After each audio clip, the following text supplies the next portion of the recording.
quelques jours, j'ai écouté un homme de Dieu, il prêchait et il a raconté une blague.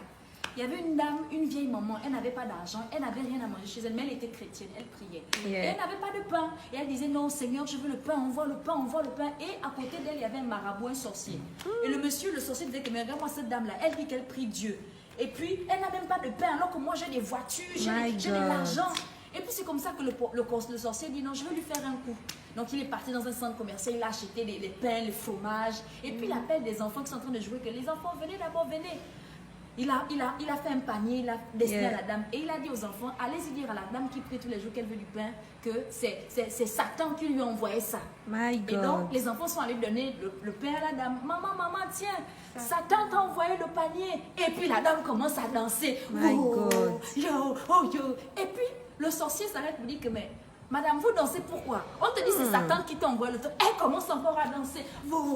Et puis la dame dit, je danse parce que vous avez dit que c'est Satan qui m'a envoyé. Quand Dieu donne un ordre dans le ciel, même le diable s'exécute. Alléluia. Pour dire que le diable pensait me faire peur. En fait, c'est que le diable ne sait Dieu pas. l'a utilisé. Dieu l'a utilisé. Pour dire que lorsque Dieu donne un ordre dans le ciel, même tes ennemis les plus coriaces s'inclinent. Alléluia. Je comprends pourquoi la Bible dit que quand Dieu approuve les voies d'un homme, il dispose toutes choses favorables. Alléluia. Même ses ennemis.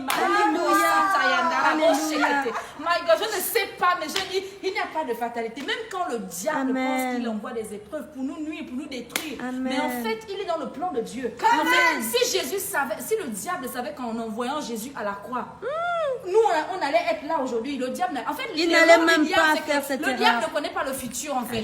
Parce que si le diable connaissait le futur, il n'allait jamais accepter que Jésus aille à la croix. Et le diable dansait quand Jésus était dans le tombeau pour dire que hier, ça disait que c'est fini, je suis le roi du siècle. Le troisième jour, il ne savait pas que le troisième jour, la terre a tremblé. Et Jésus, quand il est revenu, il n'est pas revenu seul. Il est venu avec Karel Ambouroué. Il est venu avec toi qui me regarde. Il est venu avec Philippe Semiona. Il est venu avec mon mariage. Il est venu avec tes enfants. My God. Si le diable connaissait le futur, il arrêterait de persécuter les enfants de Dieu. Parce qu'en fait, my God, tu sais, Lindsay, il faut que l'or passe par le feu pour être le bijou tant convoité que plusieurs d'entre nous convoitons. Alléluia. En fait, s'il n'y a pas de feu, l'or reste à l'état brut. Alléluia. Mais quand l'or passe par le feu, il devient le bijou. Le feu, c'est le processus. Aujourd'hui. Lorsque le diable envoie le feu, lorsqu'il envoie des épreuves, ce qu'il ne sait pas, c'est qu'en fait, il est en train de nous aider à devenir la meilleure version de nous. Il est en train de nous permettre d'être tel que Dieu veut que nous soyons. Alléluia. My God. Je vais dire à quelqu'un, quelles que soient les épreuves par lesquelles tu passes, my God, le diable pense te tuer par les épreuves, mais en fait, Dieu lui permet ces épreuves parce qu'il sait qu'après ces épreuves, my God, la gloire, tu seras glorifié. Tu ne ressortiras pas de là comme tu es rentré. Alléluia. God bless you.